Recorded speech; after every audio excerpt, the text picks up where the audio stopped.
My name's Angelo, and welcome to We Want Picks. This breakdown is brought to you by Premium Membership. Premium Membership brings you all sorts of betting and fantasy tools to help you make money. Things like exclusive 2, 3, and 4 leg parlays, betting calculators, parlay calculators, daily fantasy ownership projections, fighter salary rankings, and so much more. Check it out now at WeWantPicks.com. Scroll to the top and click Become a Member.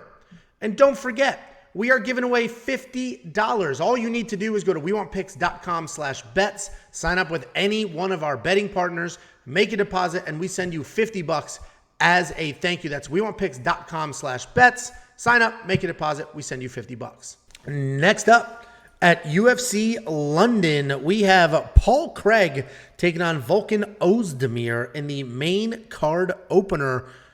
Paul Craig is 16-4 overall, 4-1 in his last 5, and he's coming off yet another incredible come-from-behind submission win, this time over Nikita Krylov. Volkan Oezdemir is 17-6 overall, 2-3 in his last 5, and he's currently on a 2-fight skid. Paul Craig is a grappler who's very dangerous on the ground, and he's proven to be incredibly tough. He has built his entire career on getting his face smashed in and then pulling off an upset submission. He did it against Magomed Ankalaev with literally 1 second left in the entire fight. Not in the round, in the fight. And he did it in his last fight against Nikita Krylov. Essentially, if he has any room to grapple, you need to worry.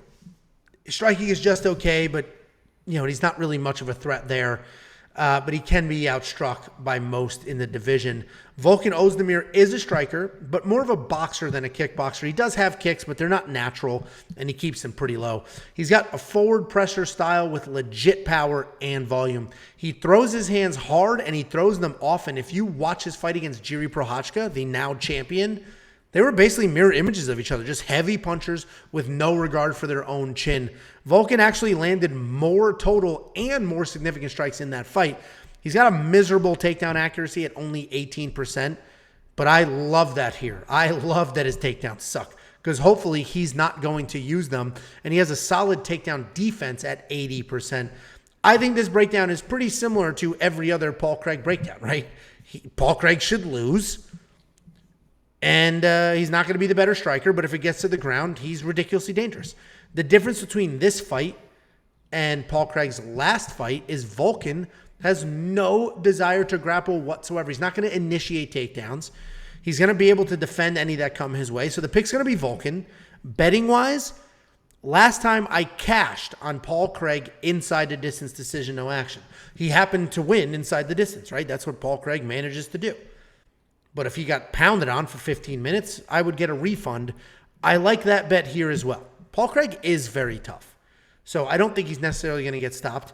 I like that bet here. So basically, again, if Paul Craig wins by submission, I'll get paid. If Paul Craig loses a decision, I get a refund. That bet never happened. The only partner that offers that bet is BetOnline. So if you go to WeWantPicks.com/bets, you'll see our partners there. Click on BetOnline, go in, find that bet. If you make a deposit and you use our link, we will send you $50 as a thank you. Volkan's the pick. Paul Craig might be the bet. Jakey boy, what do you think? Yeah, if you're Volkan, you cannot go to the ground with Paul Craig for any reason whatsoever. I don't care if he trips and falls, if you stun him, if you knock him out, if he's asleep, if his legs fall off and he's just there on the ground. Do not follow this guy to the ground. I say it all the time about Mackenzie Dern. Mackenzie Dern is the Francis Ngannou of jiu-jitsu. Paul Craig is the male version of Francis Ngannou in the jiu-jitsu. If you stay in with Francis Ngannou, you're probably going to get knocked out. If you go to the ground with Paul Craig, you're going to get submitted. Do not go to the ground. The funniest part about Paul Craig and his jiu-jitsu too, especially in that last fight, is it looked like he was getting the shit beat out of him, right? I mean, he was the guy who was landing big shots, big ground and pound, but apparently the whole strategy for Paul Craig, he didn't, because a lot of times the jiu-jitsu guys, they'll go to their back and they look for something, right? They're looking for this or looking for that. Apparently there was a read from Paul Craig that when he throws ground and pound, he overextends on his shots and the triangle will be there. So Paul Craig was literally like baiting him in to punching him in the face so he would overextend and then the triangle would be there. So at least he has some game plan behind it. You see, these jiu-jitsu guys all the time end up on their back and they're looking for stuff, but there's no real game plan. He comes in with actual game plan, so you have to give him credit for that. My biggest thing, and I think your biggest thing lately, is jiu-jitsu does not work anymore. Jiu-jitsu flat out does not work unless somebody is already tired or they're hurt or it's a female fight. It works in scrambles. It's phenomenal for scrambles. Even in scrambles, like very rarely. Very rarely people get full out submitted anymore, and especially early on in a fresh fight. It's just everyone is just so well versed in jiu-jitsu these days. They know what's coming in certain situations. It's so hard to pull shit off. But Paul Craig is the exception to that rule. He just keeps doing it over and over and over and over again. So until he doesn't do it, man, there's no way I'm going to pick against Paul Craig and then all of a sudden he does it again. I'd much rather pick him, and then if it doesn't happen, it doesn't happen. So, a lot of people are on, Paul Craig, lock of the week. Oh, this, he's definitely getting a sub. I disagree with that. He's probably going to get knocked out, but I'll ride the fucking train, man. I'm with you, Paul Craig. He's going to be my pick. I don't think I'm going to put any money on him or anything crazy. I think that's a little bit foolish because, as you mentioned, Volkan has no interest in wrestling and hopefully learned everyone else's lesson. Do not follow this man to the ground. But I hope he does because my pick is Paul Craig. Yeah, I don't. Certainly, that's going to end eventually. You cannot build your career on losing and then winning. Right, you can't build a career in getting beat on and then pulling a trick, a rabbit out of your hat. That's just not something you're going to be able to do. With that being said, I think that bet is magic isn't real. Yeah, well, my daughter lost her tooth today, and she's going to wake up to a couple bucks under her pillow. So to her, magic is real. And I think you and I have made some magic here tonight, Jacob. Anyway, and if you want to see some more magic, check out OnlyFans.com. If you want to see some real magic. People keep asking about my truck. How many people do you think have searched for my OnlyFans saying that? It's got to be thousands. We get 80. Here's some insight behind the scenes. We get 85,000 unique views a month on YouTube.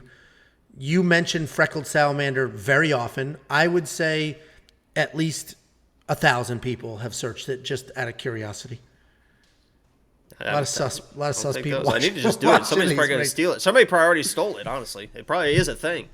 Imagine if somebody did it and they started posting wild pictures and everybody thought it was me. Someone's going to do that now. You should go grab it. Micros. Yeah, you should go. They're going to what was it called when people would just sit on URLs? People are going to do that. You should go grab it. Anyway, I'm going to go grab it. I'm going to sell it to you. $7,700 for Paul Craig. Listen. If he pulls it off, he's worth $7,700.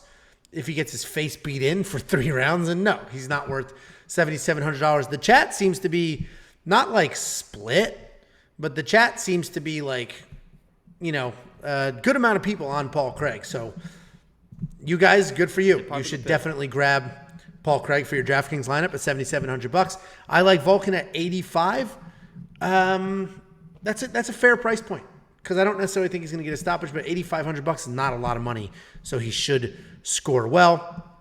Betting odds, Oezdemir is probably worth a money line bet as well, but I do think the bet that I mentioned earlier is the way to go.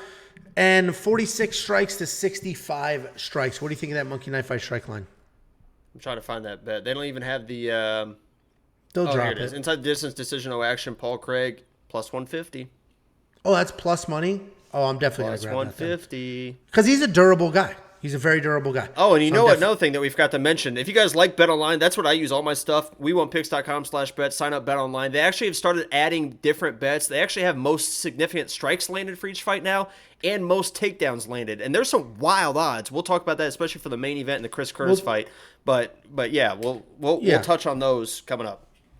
Yeah, those are good. WeWantPicks.com/bets. BetOnline. Sign up. $10,000. There you go. Monkey Knife Fight Strike Line, I asked you about that. You didn't answer. You did whatever the hell you do.